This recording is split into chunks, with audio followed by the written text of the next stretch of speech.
AP మంత్రుల శాఖలపై ఉత్కంఠ కొనసాగుతుంది. పవన్ కళ్యాణ్ కు డిప్యూటీ సీఎం పదవితో పాటు కీలక శాఖ అప్పగించే అవకాశం ఉంది. పవన్ కళ్యాణ్ తో పాటు నారా లోకేష్ కు కీలక బాధ్యతలు అప్పగించనున్నట్లుగా ప్రచారం జరుగుతుంది. ఆనం రామనారాయణ రెడ్డి లేదా పయ్యావుల కేశవకు ఆర్థిక శాఖ అప్పగించే అవకాశం ఉంది. నారా లోకేష్ కు ఐటీ శాఖతో పాటు విద్యాశాఖ కూడా కేటాయించే అవకాశం ఉంది.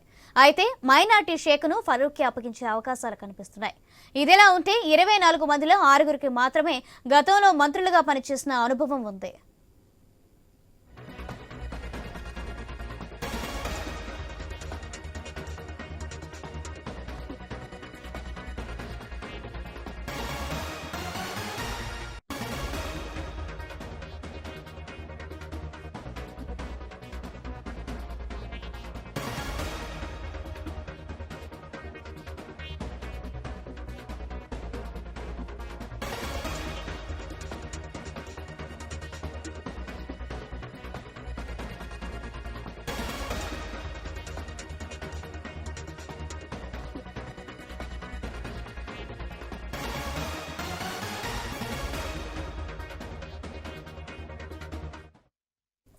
ఏపీ మంత్రుల శాఖలపై ఉత్కంఠ కొనసాగుతుంది. పవన్ కళ్యాణ్ కు డిప్యూటీ సీఎం పదవితో పాటు కీలక శాఖ అప్పగించే అవకాశం ఉంది. పవన్ కళ్యాణ్ తో పాటు నారా లోకేష్ కు కీలక బాధ్యతలు అప్పగించనున్నట్లుగా ప్రచారం జరుగుతుంది. ఆనం రామనారాయణ రెడ్డి లేదా పయ్యావుల కేశవకు ఆర్థిక శాఖ అప్పగించే అవకాశం ఉంది. నారా లోకేష్ కు ఐటీ శాఖతో పాటు విద్యాశాఖ కూడా కేటాయించే అవకాశం ఉంది. అయితే మైనార్టీ శాఖను ఫరూక్ కి అప్పగించే అవకాశాలు కనిపిస్తున్నాయి. ఇదిలా ఉంటే 24 మందిలో 6గురికి మాత్రమే గతంలో మంత్రులుగా పనిచేసిన అనుభవం ఉంది.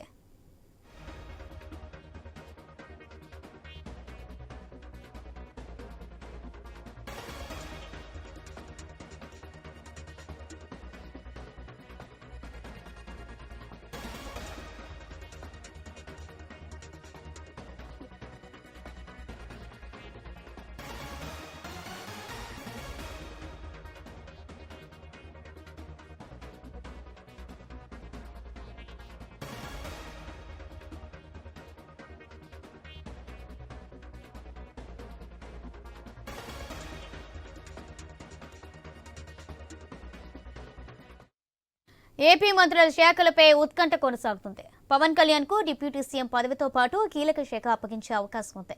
పవన్ కళ్యాణ్ తో పాటు నారా లోకేష్ కు కీలక బాధ్యతలు అప్పగించనున్నట్లుగా ప్రచారం జరుగుతుంది. ఆనం రామనారాయణ రెడ్డి లేదా పయ్యావుల కేశవకు ఆర్థిక శాఖ అప్పగించే అవకాశం ఉంది. నారా లోకేష్ కు ఐటీ శాఖతో పాటు విద్యాశాఖ కూడా కేటాయించే అవకాశం ఉంది. అయితే మైనార్టీ శాఖను ఫరూక్ కి అప్పగించే అవకాశాలు కనిపిస్తున్నాయి. ఇదిలా ఉంటే 24 మందిలో 6గురికి మాత్రమే గతంలో మంత్రులుగా పనిచేసిన అనుభవం ఉంది.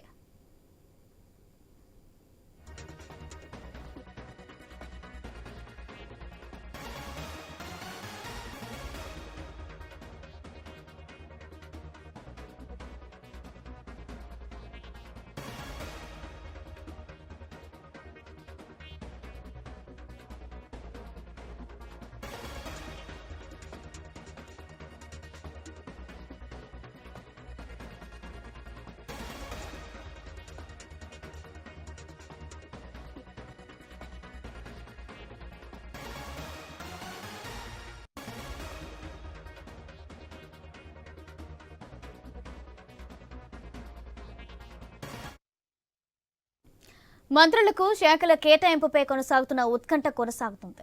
చంద్రబాబు ఇంటికి మంత్రులు చేరుకున్నారు. దీంతో కాసేపట్లో సీఎం చంద్రబాబు శాఖలను కేటాయించనున్నారు.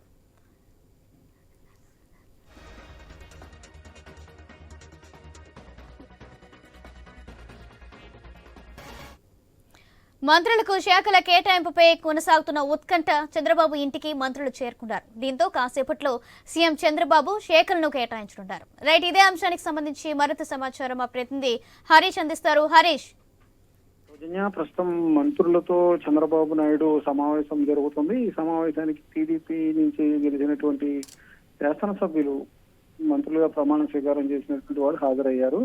ప్రధానంగా ఈ రోజు జరిగినటువంటి ప్రమాణ స్వీకార మహోత్సవానికి సంబంధించి మోడీ హాజరు కావటం, ఎన్డీఏకి సంబంధించినటువంటి కీలక నేతలకు అమిత్ షా, నడ్డా లాంటి వ్యక్తులు హాజరు కావటం, చిరంజీవి హాజరు కావటం, ఈ మొత్తం ఎపిసోడ్ పైన ముందు చర్చ జరిగింది.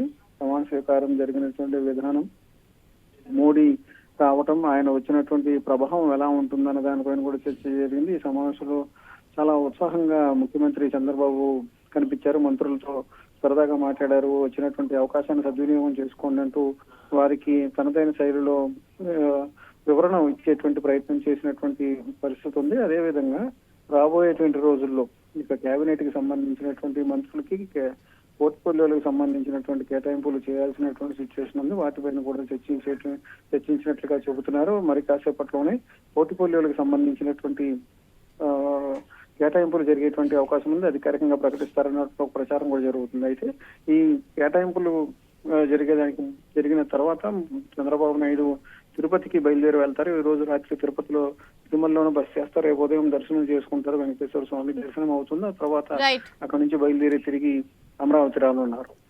Right, thank you Harish.